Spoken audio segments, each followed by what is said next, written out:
What's going on, world? It's your boy Kuya. Nerds rule the world, back for the second week of July with our entertainment picks. You know how we do. We let you know what's going on, how we feel about these things. We give you our picks. And always is my pal, Heather Hurt. How are you, Heather? Living the dues, trying to keep that AC flowing right now. True. Stay hydrated, y'all. Stay cool. The heat ain't playing. Mother Nature ain't playing. But it's also because we're destroying the earth. Please contact your senators. Everybody, do your part. Vote right. Vote. Don't vote right. Don't vote right. Don't vote right. Vote right. Vote. Just vote. In the just fashion vote. to make sure we make change happen. Yeah. Don't vote. Y'all know what I'm saying. You know. Anyway, I don't know how that went that way, but. Which sucks though, you know what I'm saying? Like when you want to be right, it's being right with the world. That's what I'm trying to say, y'all. I'm just giving you crap. I'm just giving you crap. No, I feel it though. But real talk, like I hate that they used those terms and they took that from us in different respects. Anyway, just think of your fellow man, which a certain party doesn't do, and just make sure we can change the world for the future generations. Anyway, we got some picks for y'all. Crazy joining the picks this week because I actually had the honor of seeing all of these. And so I won't spoil. I hope to have some reviews up on the channel very soon with them. But I'm curious. I know Heather wanted to join me in different respects. But again, people that run these screeners, man, please make it more closer to home. For one of these, it took me literally 2 hours and 45 minutes to get to the screening. But that was also partially due because we have NATO meetings going on in DC, but thankfully the film turned out all right and was well worth it. But man, it has been a killer week in regards to getting to these screenings, and it would be cool. We are living in a virtual world now, and we do have people that help us out with virtual. One of these actually was a virtual screener, and I think hopefully Heather and I will be getting together to have that happen so we can do the review for that. But man, just it would help us in this team greatly and save us time and not being in a car for 2.5 hours in traffic and hot ass weather. But anyway, I digress. I almost forgot what we do. What have you been tuning into? You still watching anime? Or anything else before we get going on the picks? There's actually some things that I was thinking about and I can't remember. For those of you who are horror fans, I watched Serial Mom for the first time. I don't know, that's classic dark comedy, which is weird because I love like every single person in that cast. The fact that I've never heard of that movie is like really weird to me. You never heard of it? I've never even heard of it. Oh wow. Heather, I haven't even seen it. I've heard of it, but just didn't get around to it. So I feel terrible. Now nobody can ever disprove that is the prequel to Scream to me. It is the prequel to Scream, and I will put all of my information on the internet. That's how I know that it is the prequel. But even though completely different writers, completely different story, it's the prequel to Scream. Enjoyed it? Couple more. Oh yeah, I love it. Everyone, I love every single person in that cast. Like there was almost no way for me to not love that movie. Other than that, just kind of catching up on some random screeners that you've sent me, of course, that we can't talk about / we can talk about, but we want to talk about it. A lot of sometimes it's good to just rehash things or rewatch things that just make you feel good. So I'm just kind of putting on some things that I've watched a bazillion times, but emotionally need it. So Gravity Falls, kids.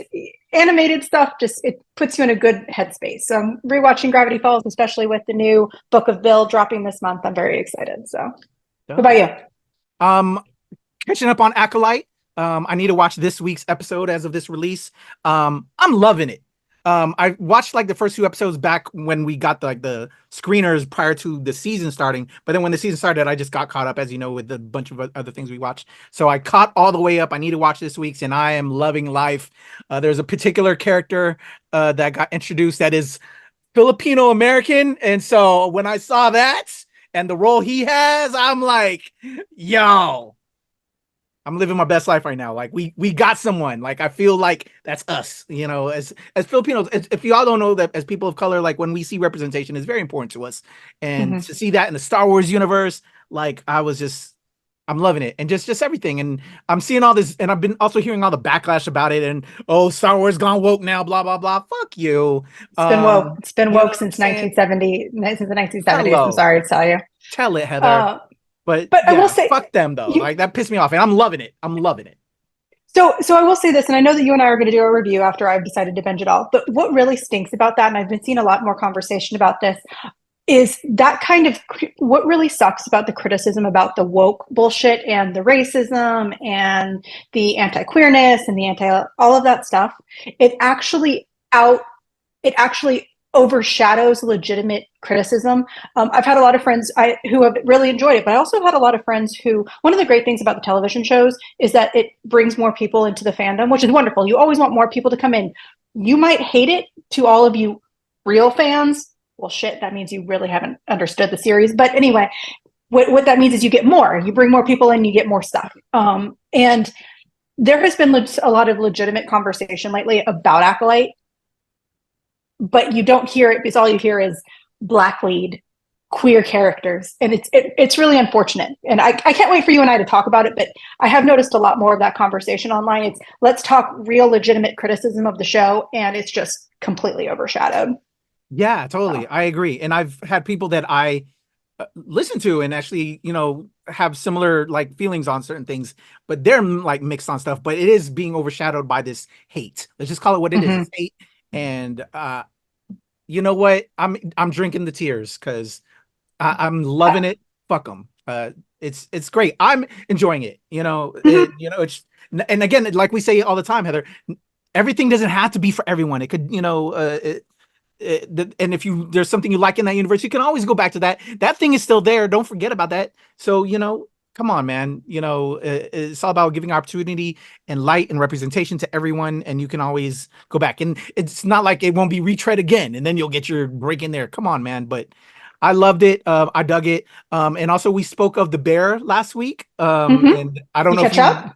I'm still on season 1, but again, I just was hoping to get to watching it, and I did, and man, is it good? Just the timing on it, I can't wait to get more in. I'm watching it together with my wife, so I'm not trying to watch it without her, or else I'd be more deeper into it.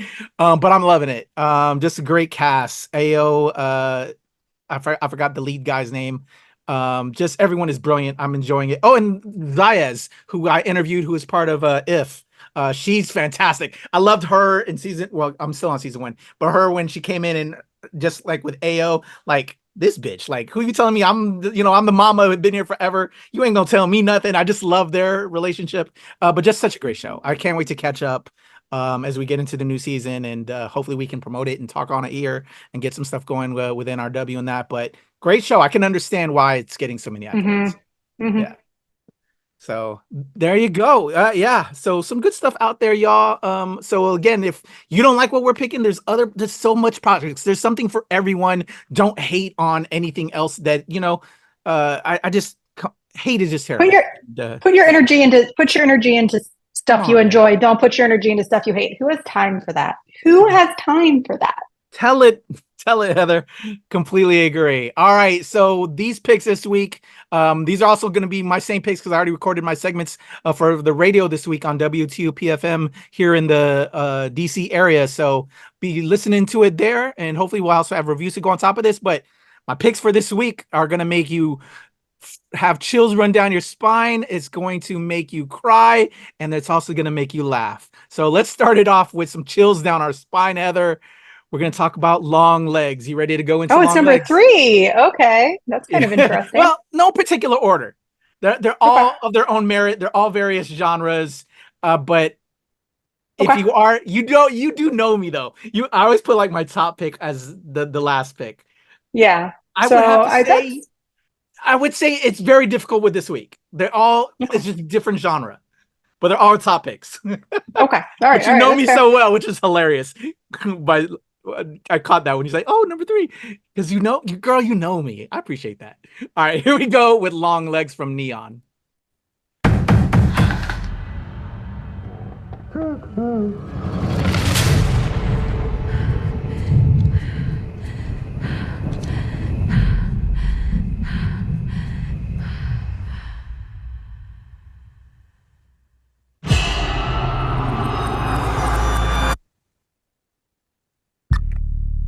Is it scary being a lady FBI agent? Yeah. Take a nice long look.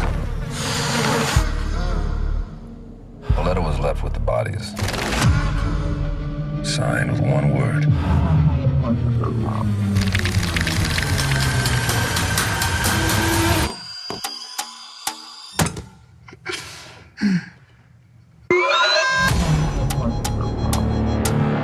I saw a beast rise up out of the sea with 7 heads and 10 horns. And on his horns he wore 10 crowns. On each head was written a blasphemous name. What aren't you telling me? He'll kill and kill again. I know you're not afraid of a little bit of dark. Because you are the dark. Do you still say your prayers? Never once. They scared me. Hello? You could have made nice with me. But you didn't. And that has led to all of this.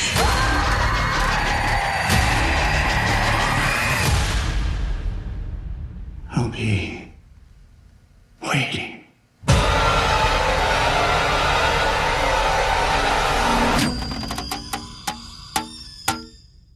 All right, there we go. Arriving in theaters July 12th from Neon. Man, I have so much to talk about. So look for that review. But writer, director, Osgood Perkins. He's also a actor himself with Micah Monroe, Nicolas Cage, Blair Underwood, Alicia Witt. And there's another actress on here that I'm forgetting her name, but I'm hope to have an interview with her soon. She plays Mother Camera, who's one of the characters in this. So look for that interview soon from Longlegs. But yeah, full review coming soon. Silence of not Silence of the Silence of the Lambs vibes. So I is what I said on the radio. Like we have a new Hannibal Lecter in the character of Longlegs that is going to just give nightmares for a lot of people. If you saw my initial thoughts coming out of the trailer or coming out of the film, I left with a ick, and it will leave you. It's very atmospheric. It's haunting. It's something. And Nicolas Cage, let me also give a shout out to him and Micah Monroe. But Nicolas Cage transforms, and this was a role meant for him. It was like he saw the script and he was like, "Say less. You want me to haunt people's dreams with my performance? Say less. I got this." Couldn't imagine anybody but Nicolas Cage in this, and you don't even recognize Nicolas Cage. What do you think, Heather? Okay. I mean, I love Nick Cage with all my heart and soul. He is a mess, and I love him. This is one of this. I think I've said this a couple of times. This is one of my most anticipated movies of the year. I've really been looking forward to it.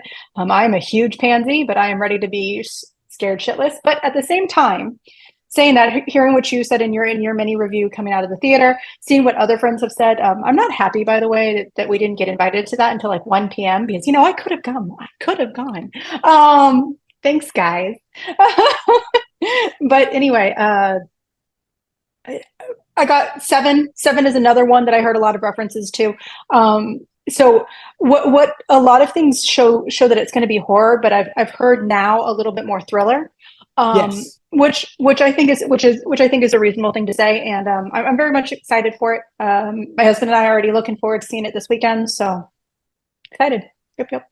Thriller, suspense, drama.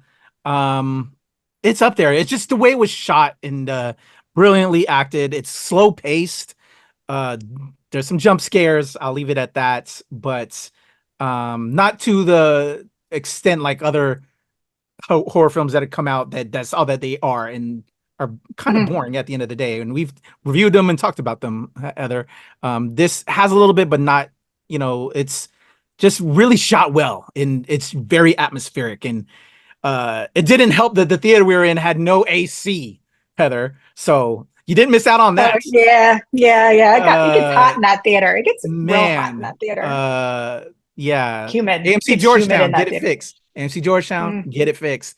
Yeah, a lot of my fellow critics, it was only critics in there. There was about 10 of us. We weren't pleasant.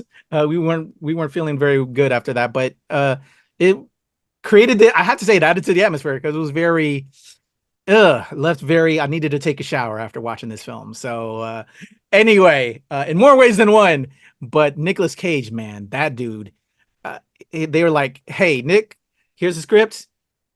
Give us nightmare fuel. Nick was like, say less, amen, I got this. And he killed it.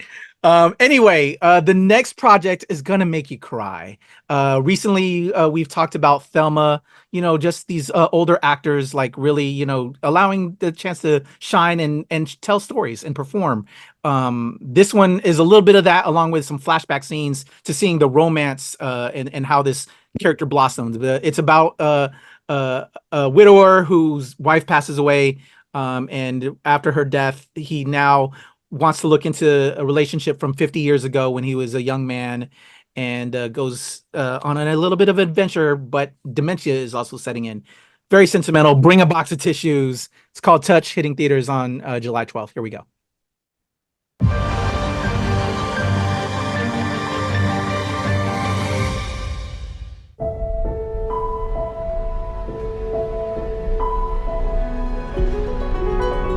Kristófer, fólk í þínum sporum, það notar tækifæri til þess að gera hreint fyrir sínum dyrum.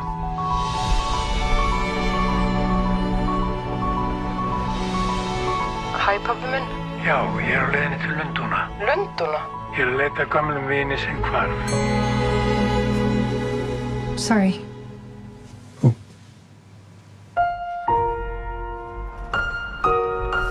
Christopherさん. And you met my daughter, Miko. Dad says you want to be a cook. He told you that. Who's going to be the judge of that? Do you want me to come? You can't be too tough on me, though.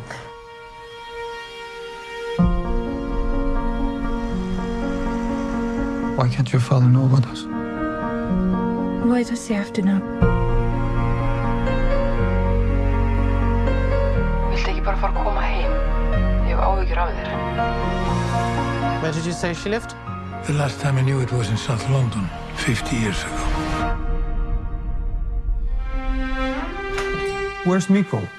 It happened very fast. But they're gone.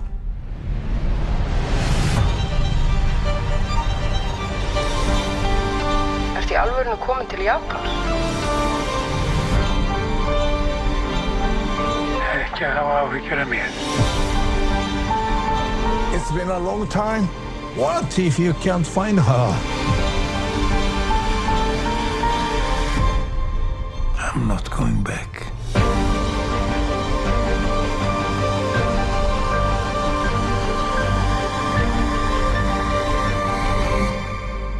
Nice dinner, Christopher.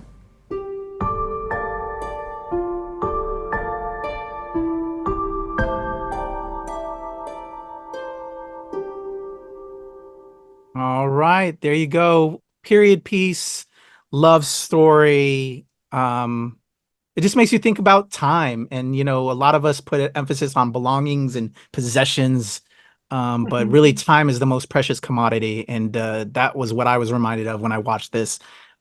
He's suffering from dementia. He just lost his wife, and, he had unfinished business with his love from 50 years ago because of the situation that occurred. So we get a bit of that backstory as we see him go on this journey and just tries to do everything to figure out what happened, and as he's losing his memory. So it's just so touching. Hence touch, I guess. But bring a box of tissues, man. Just beautifully acted. Actors, again, when you don't know the actors, it really helps. And so I felt engrossed into it. It's very slow paced. This probably isn't a film for everyone, but if you love stories, if you love good acting, storytelling, the way it's shot, just the whole situation. It also has a little bit of historical element. There was the Vietnam War was occurring. There was different things happening, race relations, it's just a melting pot of different themes and things that were going on to tell this tale.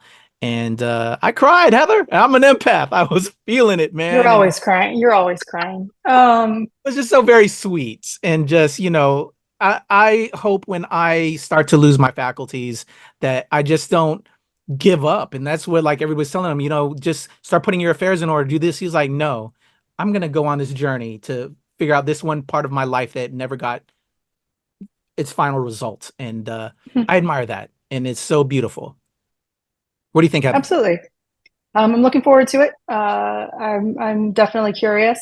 It looks like one of those movies that I probably can't put on in the background while I'm working, unfortunately. So not unfortunately, it's not a bad thing. Yeah, but it does require a little bit of attention. You have and to pay it's subtitles attention too. That's what I'm saying. I can't assume what they're saying and how they're acting because the language is literally not mine. It looks very sweet. The one thing though, to your point, this does look like distance love stories are very long. So it does look like this might be an investment of time. Making the joke of watching it while I'm working aside, it does look like an investment. So I'm curious, but I will go into it kind of skeptically because I am usually not one of those people who watches those types of movies. So it'll be curious to see for sure. Awesome. But yeah, love story, guys. If you love that, I just admire the concept and everything like that. And I don't think we get enough of it. So that's why it's up there on my list, just because of again, I'm all about representation, y'all, and seeing the full tales of our lives be explored and put on camera. And I think they did a great one with that. This one, the top pick, I guess, if you will, again, there is no top pick this week. These are all great picks to me, at least personally, I feel. But Heather will let me know at the very end. She'll let me know the thumbs up. This one, I cannot believe it should never take, when you live in the DC area, 2.5 hours, almost 3 hours to get to a screening when I'm only about 30 to 45 minutes from where I live to this theater. But that's what it did because we have the NATO summits going on in the area and everything was against it. I was like, man, I was so upset, just the long ass day. But I was pleasantly surprised. I went to the moon with Fly Me to the Moon, arriving to theaters on June 12th from Sony and Apple Films. Here we go. My cat's up there just showing off some leg right now. I'm sorry, guys. Miss, you're on fire.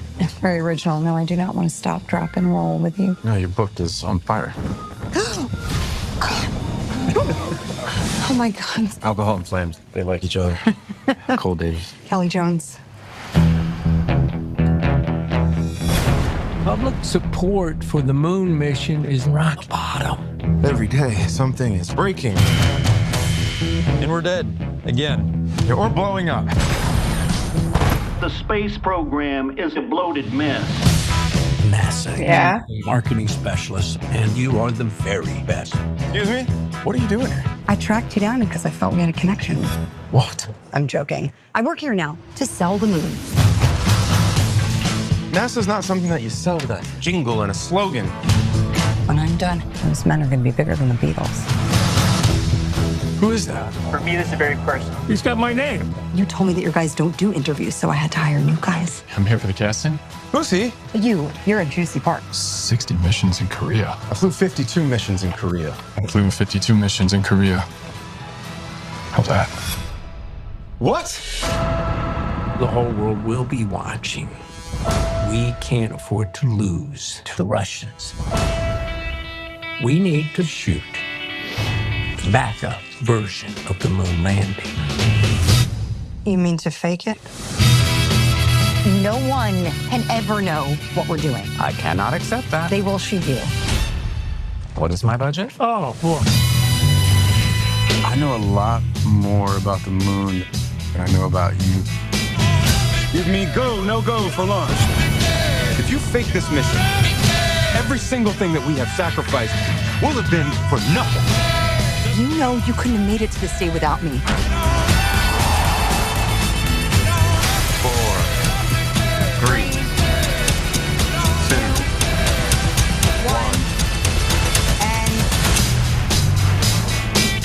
1. My Armstrong is a whiny little bitch. We have to recast. I think we should have got Fly Me to the Moon was worth the 2.5 hours. Don't think I ever want to do that again, but thankfully enough, it made me a lot happier after being in that car for so long.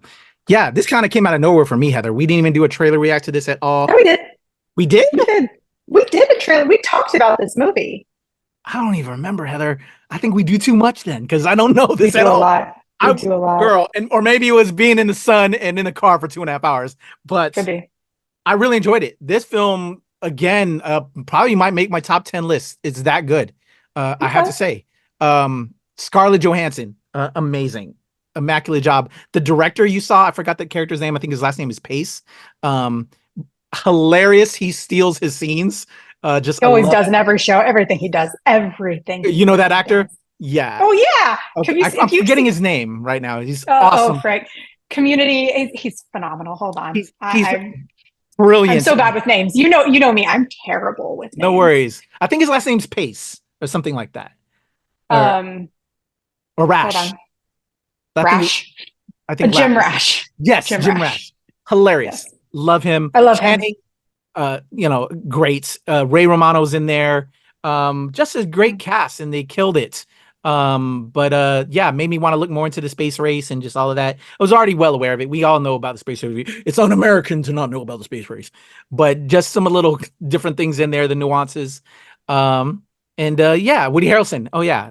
Just great job, man. I was very pleasantly surprised after such an endurance that I had to get there. But I thought it had everything: laughs, tears, just energy. It was feel good. It was a good feel good movie. And I would definitely recommend it. What do you think, Heather? I'm just happy that trees can still get roles in Hollywood. It's ScarJo, you ain't ever gonna fucking live down that statement. I'm just gonna say it. Representation matters, ma'am, and you ain't ever gonna live that down. I will make that joke until the day I die. I don't care how bad it is anymore. I'm really excited about it. If there was any film because you're seeing like a lot of freaking movies this week.